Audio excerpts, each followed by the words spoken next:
จูซ้ำคิดฮอดสาวพรคำสาวโคใสสำเนื้อขาวพองไม่วอนอยู่บ้านพันใสไม่ติดบ้านนาทงจองหน้าทองสาวงามแก้มมอง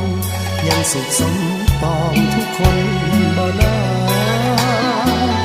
คิดฮอดแก้วตาจึงถามข่าวมาบ่แม่นทะเลอยากขอมานั่ง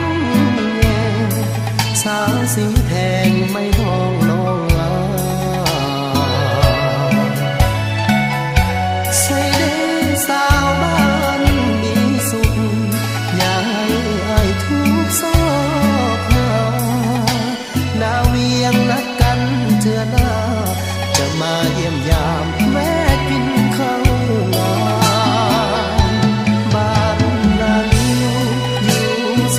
งเลียบฝั่งน้ำซ้ำเห็นสาวลงอาบน้ำใต้ฟ้าสีขาวยามบ่ายจนทรงลุยข้ามน้ำซ้ำน้องยังบิดน้ำใส่หายสาวทาดเมืองพัดหงมาใส่อย่าลืมเมื่ออายน้องสาวพันก่อนจากน้องไปเพิ่นสั่งขวัญใจขอลาก่อนนะบ่โดนอา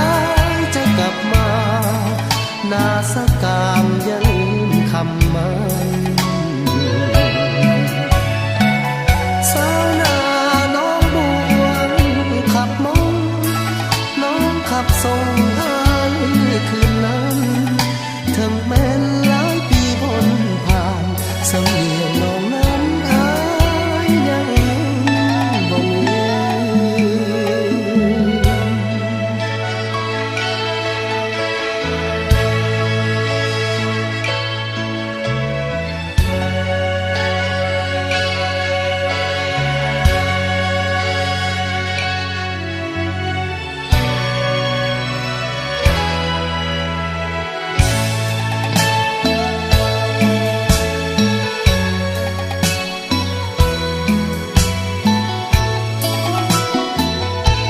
บ้านนาลิ้ว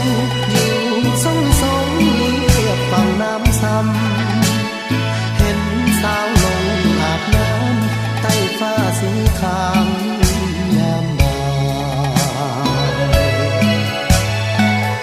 จนทรงลุยข้ามน้ำซ้ำน้องยังบิดน้ำใส่หายสาวทาดเมืองพัดหงมาใส่อย่าลืมเมื่ออายน้องสาวพันก่อนจากน้องไปเพิ่นสั่งขวัญใจขอลาก่อนนะบ่โดนอายจะกลับมานาสกามอย่าลืมคำมันสาว